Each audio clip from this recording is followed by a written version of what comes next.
Kula maknani sing ketiga mawon awaladin sholihin yatullah. Terus walad niku maknane anak.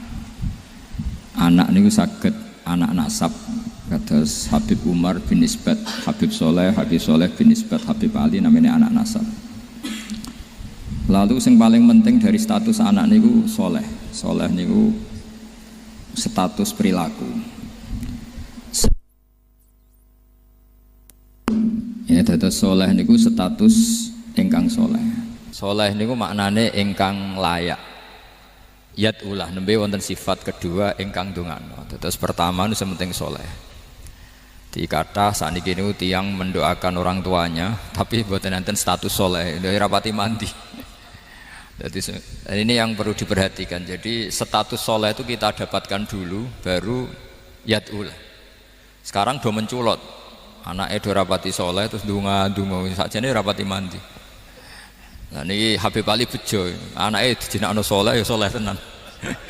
Dadi niki pun niku nama merger. Dadi soleh kamil. Tapi ngeten nggih kula pesen karena Habib Soleh mulai kecil sama saya, sama-sama ngaji di Mbah Mun. Orientasi terbaik saking sunnah nabawiyah gini ku keberlangsungan. Terus kula sering belajar tentang kitab-kitab samawi, kitab-kitab sing diriwayataken beberapa ulama ahli kitab sing pun disaken kalian ashabu Rasulillah sallallahu alaihi wasallam. Niku riyen Nabi Ibrahim niku pertama dadi Khalilur Rahman, kekasih Allah Khalilur Rahman. Niku mergi piyambake nu tersiksa protes. Terus kadang tiang saya ini kudu protes. Tapi protes bukan kita demo. Protes itu tidak harus demo, protes. Ya Allah, dunia ini tidak fair. Engkau yang Tuhan, engkau zat yang begitu penting, engkau zat yang menciptakan langit dan bumi, engkau zat yang memberi rizki, yang bikin air, bikin oksigen, semua kebutuhan manusia, kemudian mereka tidak kenal engkau. Ini tidak fair. Jadi beliau itu tiap malam itu ngumpat. Ini enggak fair dunia ini. Engkau yang begitu penting pencipta langit bumi, engkau begitu penting yang menciptakan air, menciptakan kebutuhan manusia, kemudian mereka tidak kenal engkau. Ini enggak fair. Ini enggak benar. Jadi sering marah gitu. Karena sampean enggak bisa bayangkan kan apapun hebatnya presiden atau menteri atau rektor atau kiai terus nang desa enggak dikenali statusnya diundang lek apa ning dilek itu gak keren blas. Karena ya sama kan, misalnya Habib Soleh Alatos muridnya Said Umar punya Mbah Mun terus nang desa diundang pening dilek itu kan gak keren blas. Awal dari keren tetap dikenal. Innahu la yahzununi alla ara ahadan fil ardi ya'budu ka ghairi. Jadi cara Kiai Sarang namanya innahu sak temene kelakuan la yahzunu yektene nyusano ni ing ingsun nyusano banget karena pakai lam taukid. Innahu sak temene kelakuan la yahzunu yektene nyusano banget ni ing ingsun. Apa sing nyusano an? Apa sedene kelakuan ula ora ningali ingsun fil ardi ing dalam bumi ahad dan ing wong suci ya budu kang nyembah sapa ahad ka ing panjenengan wiri saliyane ingsun. Ya Allah, sungguh saya sangat susah karena engkau zat yang begitu penting, kemudian yang tahu kalau engkau Tuhan itu hanya saya. Sampean ngenes gak misalnya ada orang melihat saya itu marhafid kemudian tidak tahu kalau beliau orang alim, sampean sebagai muridnya ngenes gak? Ngenes kan? Ada orang memperlakukan Mbah Mun tidak tahu kalau beliau seorang alim alama. Kita sebagai santrinya ngenes enggak? Ngenes. Lah ini Allah yang Tuhan, kemudian orang tidak ada yang memperlakukan dia sebagai Tuhan, bahkan nyebut saja tidak mau. Itu ketersiksaannya Nabi Ibrahim. Kalau kita kan tersiksa mergo ora duwe, ora payu rabi, terus sing wis payu rabi ra iso wayo, ya gitu-gitu. Macam-macam kesusahan. Itu jadi apa jadi wali itu sudah berat karena orientasinya agak tentang Allah tapi tentang diri sendiri. Ana sing susah proposal ragu ya Mas Akam. Macam-macam. Artinya Nabi Ibrahim itu orang yang benar-benar Khalil Rahman. Beliau tersiksa ini karena dunia dianggap gak fair.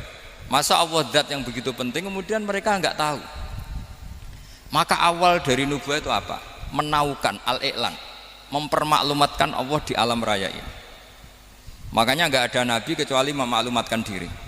Saya dulu awal-awal Habib Soleh mau nyai saya bilang orang alim itu harus ngaku kalau alim. Rasa ngaku kata orang lain. Sudah.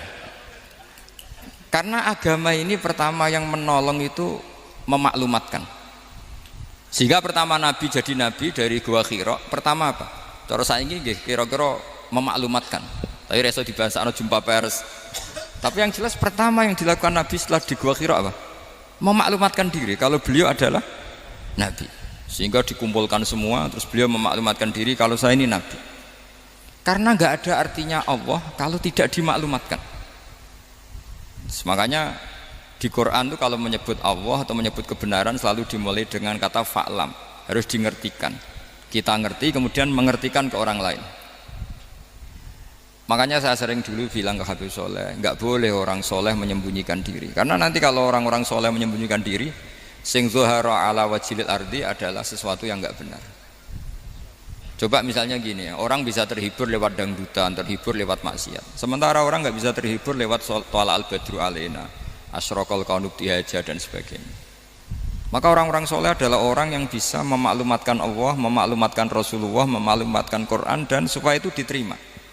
Karena awal dari orang terima itu tahu dulu. Nah ini tahu saja ndak. Makanya Nabi Ibrahim susah, ya Allah, engkau zat yang begitu penting kemudian tidak diketahui. Ini apa-apaan, enggak fair. Akhirnya Nabi Ibrahim diangkat sebagai Khalil Rahman untuk menaukan atau untuk memaklumatkan Allah Subhanahu wa ta'ala. Nah sebelum itu beliau dihibur, diterbangkan ke langit, ke alam malakut. Kamu susah ya, kenapa susah? Karena zat sementing engkau kemudian tidak ada yang menyembah. Terus dijak ke alam malakut, ditunjukkan sekian juta malaikat, sekian ribu malaikat, semuanya membaca tasbih takbir. Ibrahim senang, oh ternyata sing seneng jenengan banyak. Loh, coba kalau kita punya kiai kayak Mbah Mun, semakin yang seneng banyak kan semakin kita seneng. Kalau nggak ada yang tahu kan kita tersiksa. Makanya ini penting sekali ya. Jadi pertama agama ini seperti ini tuh barokahnya dingertikan, dimaklumatkan. Saya ini orang yang humul itu menutup diri betul, kecuali bab ngaji. Saya kalau ngaji terbuka. Sampai saya tidak tahu apa ada yang streaming apa direkam, saya tidak tahu. Pokoknya saya satu-satunya saya mau terbuka itu pas ngaji. Dan saya pede karena dulu ngaji saya benar. Saya tanya Mas Akom, sebetulnya kalau sampean mau mulang terbuka bagus. Potensinya dua, konangan alimnya atau konangan. Ya resiko terbuka kan itu tok. Konangan alimnya. Nah daripada potensi yang kedua terus nggak mau ngajar ya, humul. Syaratnya wali ku humul. Oh, humul itu nggak menampakkan. Memangnya mau menampakkan apa kalau nggak bisa apa-apa kan?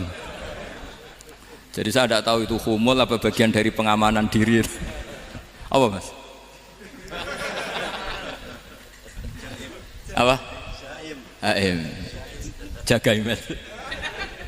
Jadi Nabi itu pertama yang dilakukan apa? Memaklumatkan kalau Allah itu Tuhan. Jadi ciri utama orang soleh itu kalau kebenaran tidak mendominasi bumi ini. Jadi ciri utama orang soleh itu seperti itu. Makanya kenapa saya milih manhaj. Tentu Habib Soleh tidak harus niru saya karena antar orang alim tidak boleh saling mengikuti. Tapi juga seterusnya nggak boleh saling ganggu. Saya itu ngaji di mana-mana itu guyon. Karena bapak saya suka guyon, Mbah Mun suka guyon. Alasannya bapak dulu sederhana. Orang sudah nyari hiburan dengan maksiat. Sehingga agama ini harus membawa keceriaan sosial, membawa keceriaan hati.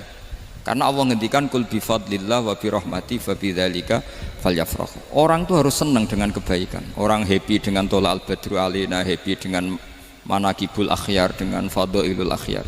Karena orang di sana sudah senangnya itu kalau ada maksiat. Nah sekarang agama dibawa orang-orang yang tidak menyenangkan juga.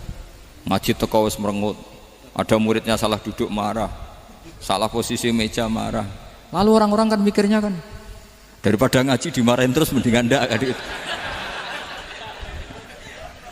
Makanya Nabi itu paling marah itu kalau satu kebaikan jadi problem. Mu'ad bin Jabal itu pernah ngimami lama sekali. Dan yang makmum itu akhirnya mufarokoh. Dulu belum ditemukan fikih, tapi orang ini sudah berani mufarokoh. Jadi ini termasuk mujtahid sebelum tahu Fathul Mu'in, tahu Wahab, dia sudah berani mufarokoh. Jadi sudah luar biasa. Karena bangsa ibadah yang agak-agak ngawur itu tanpa diajarin sudah do pinter sendiri. Dia mufarokoh. Ketika dia mufarokoh, komentarnya Mu'ad, dia munafik. Sholat belum selesai kok mufarokoh. Singkat cerita Mu'ad melaporkan itu ke Rasulullah, si tukang penggembala ini juga melaporkan ini ke Rasulullah. Tapi apa kata Rasulullah? Yang Rasulullah itu yang bela, malah bela yang penggembala tadi. Afattanun anta ya Mu'ad, kamu itu tukang fitnah. Agama ini kalau kamu model begitu orang lari. Basyiru wala tunafiru, yassiru wala tu'asiru. Padahal ini baca Quran panjang, harusnya akan ibadah. Tapi karena ini menjadi problem sosial, orang menjadi tidak nyaman jamaah, itu sudah disalahkan Nabi. Karena tadi, kalau agama ini jadi problem, maka masalah besar. Makanya sifat dasar Rasulullah itu apa? Khafiful ma'unah, biayanya murah. Makanya saya ngaji di mana-mana ya suka seperti ini. Mejanya enggak jelas, pengunjungnya juga agak jelas. Semakin kacau semakin baik kira-kira. Ini pengunjungnya juga seperti ini kan. Nanti sampean yang pidato, jadi tak beri hak gue jelek saya ini namanya aqomaddin. Kalau faman tarokaha fakot. Jadi pilihannya kalau gak aqomaddin ya ada medin. Jadi kenapa banyak kiai yang ceria? Karena tadi satu-satunya cara kita menandingi hegemoni maksiat adalah pembawa taat itu ceria. Karena orang itu mesti mencari kebahagiaan. Sebab itu para nabi itu mengajarkan agama ini dengan cara yang bahagia. Misalnya mangqala la ilaha illallah dakhalal jannah. Nabi tidak ngendikan gini, mangqala la ilaha illallah terus sholatnya benar, puasanya benar, belajarnya benar, jadi kiainya benar. Wah itu kalau itu panjang sekali, banyak yang nggak masuk surga. Sementara kubu yang lain kampanye sudah tenang bersama bapaknya di surga. Lah kita kampanyenya kon sholat ra mesti ditompo, puasa ra mesti ditompo, wis repot syaratnya ditompo ikhlas wangel, kowe ra bakal iso. Berarti maknanya kan ra bakal mlebu swarga. Akhirnya wong kan mikir, wis sholat tetep ra swarga, puasa tetep ra swarga, mendingan ra sholat. Jadi kita ini kan bersaing sama kampanye sebelah gitu. Makanya saya milih manhaj pokoknya Islam apik. Tapi bukan berarti saya menyepelekan aturan-aturan dalam sholat, karena yang kampanye itu sudah banyak. Biasanya kiai-kiai sing kereng kampanye tentang sing kereng-kereng nih. Itu saya manfaatkan ya sudah, itu bagian jenengan. Jadi orang itu harus mikir. Agama Kristen itu diterima di Eropa di mana-mana. Di antara sebabnya adalah karena orang dijamin masuk surga. Orang mau kayak apa faseknya tetap kalau mati bersama. Kita enggak, sudah kiai, sudah mulang terus masih didoain. Semoga amal baiknya diterima, amal buruknya masih ngeper apa? Dan itu santri saya nanti kalau ziarah saya tuh, ya Allah ampuni Gus Bah ampuni. Ini kan ngenyek orang itu maksudnya. Maksudnya bukan, makanya saya pernah ketemu orang yang berfaham Wahabi. Dia nuduh kalau orang doa ke mayit itu minta sama mayit. Saya bilang, saya saja yang jadi mayatnya nggak siap. Kok bisa? Doanya itu doa ngeper. Masa sama gurunya bilang gini, Allahumma ingkana muhsinan fazid fi ihsani wa ingkana musian. Masa gurunya ditaklek? Jadi dia tidak yakin betul kalau gurunya muhsin.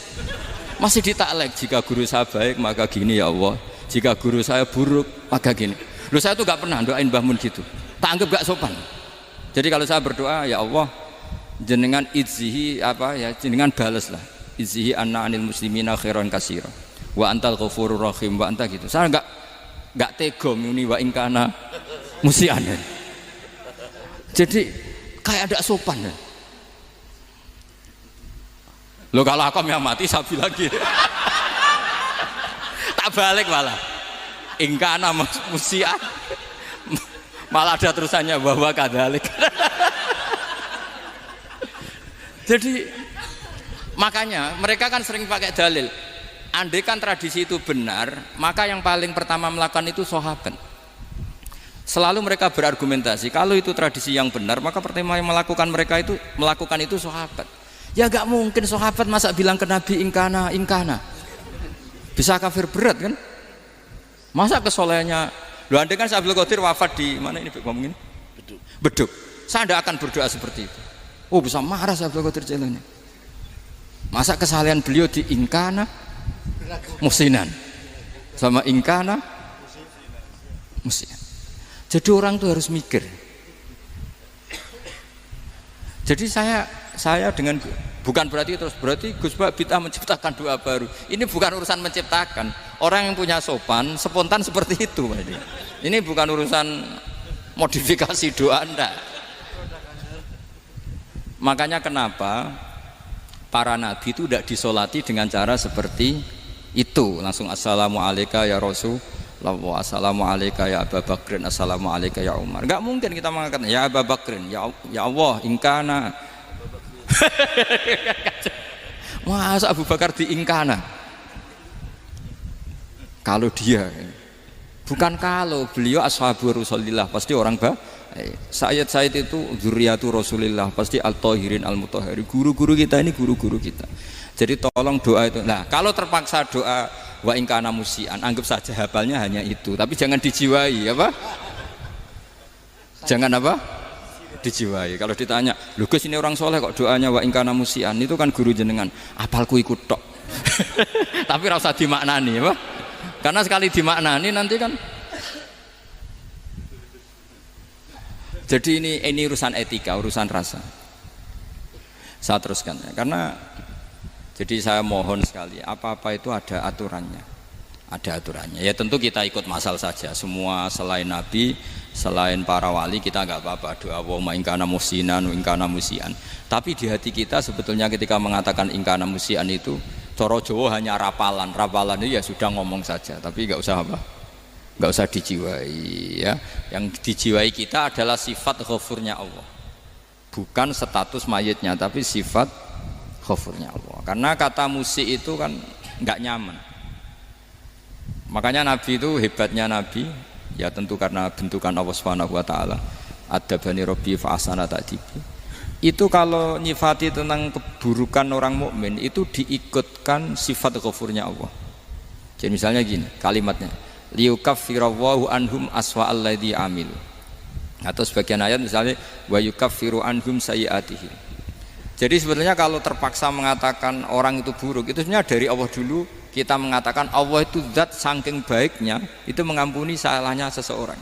Jadi nyifati Allah dulu, Allah saking baiknya itu mengampuni salahnya orang-orang baik. Karena orang-orang baik juga manusia, Ustadz juga. Tapi lebih ke nyifati ke Allahnya. Kalau kita kan enggak, lebih tertarik nyifati mayitnya. Sehingga kita di hati itu mayit kira tak jalono sepuro tuntas kayak gitu. Jadi kalau di Quran tidak seperti itu. Jadi kita lebih mensifati Allah itu Ghafur, Afuwun Karim. Makanya seperti doa-doa kita kalau Ramadan begini, Allahumma innaka afuwun karim tuhibbul afwa, baru bakas fa'fu anna. Jadi ada aturannya. Meskipun ilmu ini agak jelimet, tapi bagi ahlinya ini ma'ruf. Kalau sampean nggak paham berarti nggak ahlinya.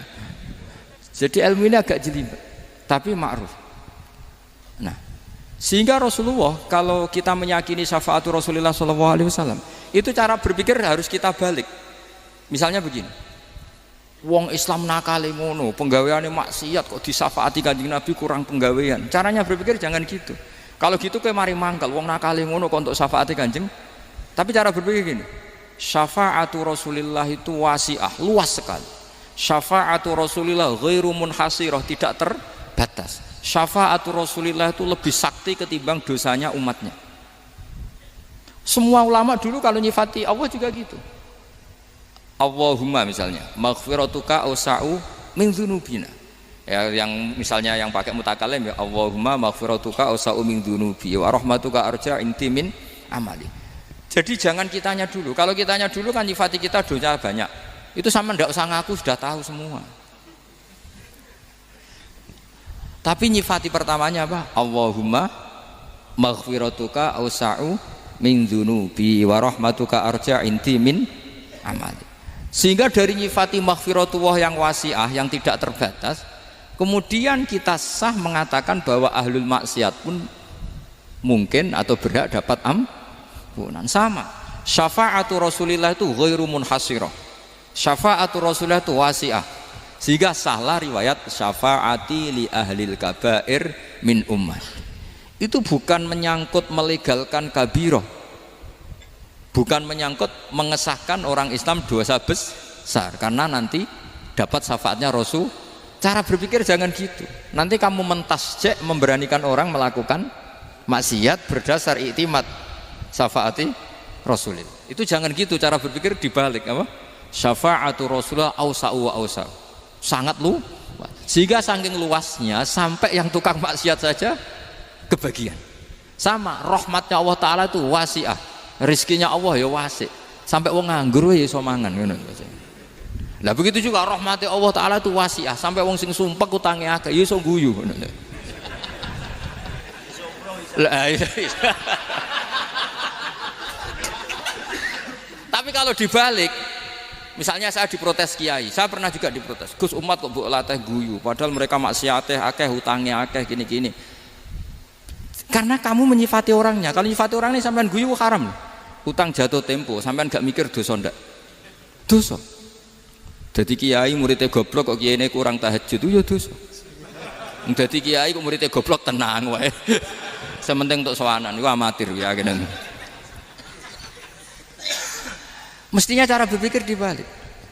Rahmatullah wasi'ah, rizquhu ya wasi', fadluhu wasi'. Sampai wong sumpek wae iso guyu.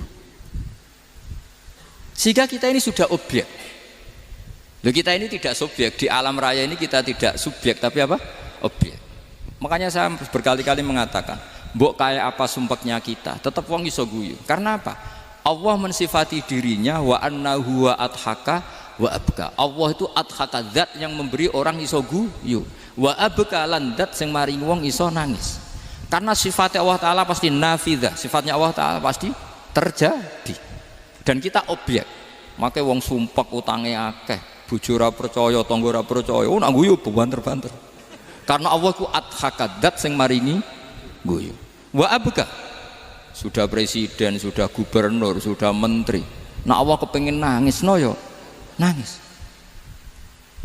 Coba ngeluhnya apa kalau misalnya jenengan seorang mantan presiden atau mantan gubernur, kadang anaknya calonan RT mbok menang bondak.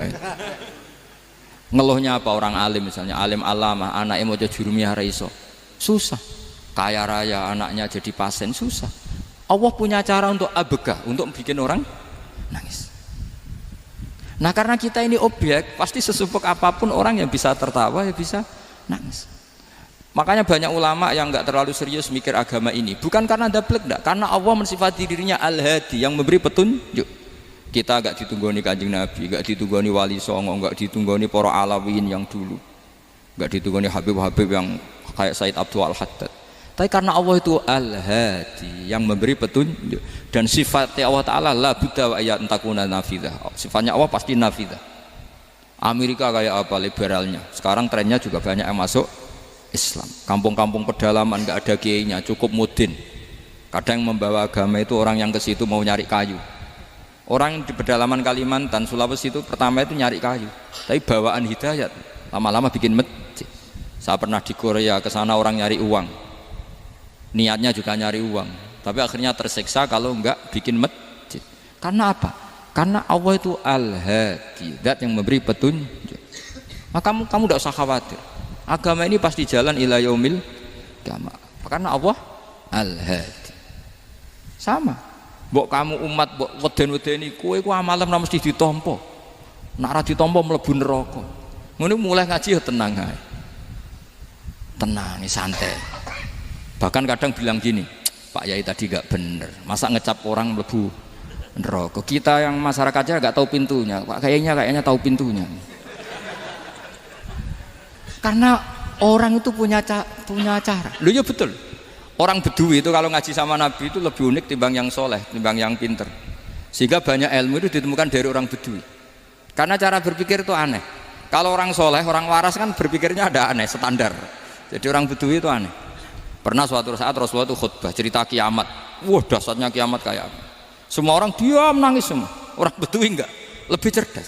Ini Nabi itu aneh. Cerita kiamat kok udah ada tanggalnya ini gimana? Orang nangis semua karena dahsyatnya kiamat kayak gitu. Bumi dihancurkan, wus. Pantas sudah nangis dewi-dewi. Ya ono sing nangis pabrik banyune macam-macam ya. Ini kalau kiamat gimana ini perjalanan air kemasan saya kan orang mikir mikir dewi-dewi gitu. Tapi ini enggak. Orang Bedui cara berpikir tuh enggak. Malah ya Rasulullah, mata sa'ah. Engkau itu cerita kiamat tapi enggak jelas tanggalnya. Kalau cerita kiamat ya harus jelas dong kapannya. Jadi unik. Jadi cara berpikir sahabat kaget semua loh. Kaget. Karena enggak kepikiran. Nabi a'radu anhu, a'radu itu mengabaikan. Banyak sahabat yang menganalisis lam yasma kan. Nabi memang enggak dengar sehingga mengabaikan. Ada yang analisis lagi sami'a wa kariha. Sebenarnya Nabi dengar cuma enggak berkenan karena tengah-tengahnya khutbah kok tanya. Tapi si Arabi ini cerdas. Masuk akal kan? Misalnya mau pilihan presiden, orang mesti tanya kapan kan gitu. Ya kan? Mau ganti presiden atau ganti bupati, takarannya orang kan kapan? Kayak Mas Akom jadi wali ndak? Pertanyaannya kan kapan? Kalau jatuhnya kan sudah ya. Sehingga tanya, mata sa'ah ya Rasulullah. Lama-lama Nabi diangen-angen, bener juga orang ini. Saya cerita kiamat kok gak jelas kapannya. Ini Nabi menjawab. Tapi karena Nabi orang-orang yang sangat pinter, tanya balik. Ma'atat talaha. Lalu kalau kamu berani tanya kiamat kapan, saya tanya balik. Ya persiapan kamu apa? Jawabnya santai saja. Fa wallah ma'atatulaha kabira sholatin wala siyamin walakinni uhibbuka ya Rasulullah. Saya enggak menyediakan apa-apa, sholat saya biasa aja, maksudnya standar. Ya kira-kira 5 waktu pas. Ya jenis saya lah kira-kira gitu. Wala kabira siyamin, dan saya puasa ya standar saja pas. Walakinni uhibbuka ya Rasulullah. Tetapi saya mencintai engkau ya Rasulullah. Jawabannya Nabi apa? Almar'u ma'aman ahabba. Sebagian riwayat anta ma'aman ahbabta. Jadi hadis itu populer tuh barokahnya wong desa. Andai kan dia punya etika, maka sowan dulu tanya 4 mata. Itu jadi hadis ahadi. Tapi barokahnya dia selonong di depan umum. Zaman Nabi khutbah itu jadi hadis mutawatir. Jadi kadang barang baik itu barokahnya orang yang enggak baik. Maksudnya su'ul adab. Tanya gitu kan su'ul, tapi itu barokah. Akhirnya hadis itu mutawatir karena didengar ribuan sahabat yang mendengarkan khutbahnya Rasulullah. Tapi kalau hadis itu satu-satu kan khossoni bidzalika Rasulullah, khossoni bidzalika Rasul, itu nanti jadi hadis ahadi yang kualitasnya jauh di bawah hadis mutawatir. Jadi barokahnya orang su'ul adab itu ya ada karena Allah yang mendesain ini. Akhirnya kata sahabat, kata Anas bin Malik, mereka itu mangkelnya bukan main sama Arabi tadi karena tanya nggak sopan sama Rasulullah. Tapi setelah Nabi jawab almar'u ma'aman ahabba fama farihu bisyai'in farahahum bidzalika badal. Mereka tidak pernah senang dengan hadisnya Nabi sesenang riwayat almar'u ma'aman ahabba. Barokahnya Arabi Bedui. Makanya saya sebagai kiai ini Bedui saya tak pertahankan ila yaumil qiyamah. Karena umat ini pernah terbarokahi oleh orang apa? Bedui. Barokah su'ul adab tadi. Jadi mohon ini supaya majelis ini kan majlisul iltorti Rasulullah, coba terlatihlah mengatakan Allah itu subjek, Allah itu al-fa'ilul mukhtar, Allah itu al-fa'ilul mukhtar, Allah itu yang menentukan alam ini. Dan Allah mensifati dirinya wa annahu huwa adhaka wa abka. Allah itu zat yang memberi orang itu bisa tertawa. Dan Allah juga yang memberikan orang itu bisa menangis. Mbok kayak apa kamu neror umat, amal nggak mesti diterima gini-gini. Ternyata neng majelis nangis sih, mulai guyu. Kadang guyu-guyune ngenyak tenane. Daripada apa ya agak-agak merodok orang yang dohirnya beda dengan batinnya, nggak perlu distatuskan seperti itu. Ya sudah biasa saja. Jadi, nah, fi muqaddimihim, imam besar dalam manhaj ini namanya Abul Hasan apa? Asyadili. Abul Hasan Asyadili itu kalau ada orang tanya gini, Beb saya ini susah, sholat saya tidak mesti diterima Allah gini-gini, marah. Enggak usah. Kafa bika jazaan an radiyaka laka ahlan. Sudah kamu ditakdir pernah sujud itu sudah keren. Saya itu andaikan dapat kabar dari malaikat bahwa sholat kamu tidak diterima, saya tidak susah. Bukan karena sombong. Pernah ditakdir sholat sujud ning Allah itu keren. Kayak apa malunya kita ketemu Allah kemudian kita di bumi tidak pernah sujud. Makanya cara Abul Hasan Asyadili kowe ora usah mikir salatem ditampa taro ora usah mbok mikir. Kowe ditakdir tau sujud itu hebat. Kafa bika jazaan an radiyaka laka ahlan. Cukup kamu mendapat balasan dari Allah, kamu pernah ditakdir sujud. Gak perlu ngaji alim alamas, gowo sawi ngalor ngidul jalalain keren. Paling gak malaikat pernah melihat kamu, wah gue tak kitabku wedi. Gak penting paham, gak penting. Karena isra bakat paham, Mas. Jadi Abul Hasan Asyadzili adalah orang yang, dan itu Al-Hasani ya, dan itu Al-Hasani. Makanya macam-macam, kita yang Al-Husaini sudah kita punya Faqih Muqaddam, punya banyak. Di Al-Hasani yang paling populer diantaranya adalah Abul Hasan Asyadzili. Beliau itu kalau ngendikan sesuatu itu positif terus. Termasuk itu ketika ada orang resah sholat saya diterima ndak, kata beliau wes yang sempurna ditetir tahu sujud. Saya itu sebetulnya kadang-kadang yang miris, wes sholatku tompo tau, tapi saya sangat sadili, sangat sadili. Saya nggak pernah berdoa ya Allah ibadah kami jenengan terima ndak, karena takut kalau doa gitu keterusan itu terus ditompo ora ya, akhirnya keterusan gitu, akhirnya ngenes. Masa orang pernah sujud ngenes? Lama-lama gini setan masuk. Apa artinya saya sujud ternyata gak diterima? Lu wong kawula kok iskal tentang pernah sujud. Itu kan ibarat gini, kamu ngasih uang sama orang tua kamu, misalnya Habib Soleh ngasih uang Habib Ali, terus apa artinya tak kasih, kemudian beliau tidak terima kasih, itu kan lucu. Terima kasih tidak terima kasih, seorang anak ngasih orang tua itu keren. Makanya saya bangga dengan Habib Soleh ketika beliau mengumrohkan Habib Ali, sudah mendaftarkan haji Habib Ali. Gak usah mikir diterima apa enggak. Wes keren, itu sudah perilaku yang keren, yang hebat. Makanya saya sering ada orang mau cerai tanya saya, Gus saya ini cerai gak, istri saya kurang ajar gini. Gak usah. Tapi bojo kula judes.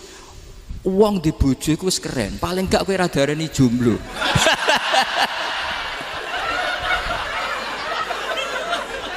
Oh, diarani duda ora enak.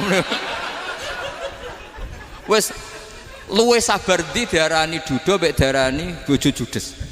Enak bojo judes cek gagah. Di bojo lah. Oh, iki. Provokator itu. Jadi kafabiga jazaan an radhiya kalaka ahlan. Sudah ditakdir pernah sujud itu sudah keren. Dulu ulama ala hadan nampak. Ulama dulu cara berpikir seperti itu. Makanya ulama dulu kalau nafsiri wasjud waqtarib sudah pernah sujud. Di Quran enggak pernah ada ayat wasjud lan sujudo sira ingkana kada wa kada ing kunta mutayakinan biqabuli sujudi. Kan ada sujud ya sujud saja, enggak usah mikir makbul apa enggak makbul. Sudah kalau sujud pasti waqtarib. Terus saya sebenarnya ya sebagai orang ya kadang wedi, salatku ditompo ta ora. Tapi kalau keterusan nanti ada was-was yang mengatakan opo artine sholat. Lu tuh kan ngeri seorang hamba sing uripe ning bumine Allah kemudian menyoal pernah sholat hanya karena takut gak diterima. Itu kan geblek banget.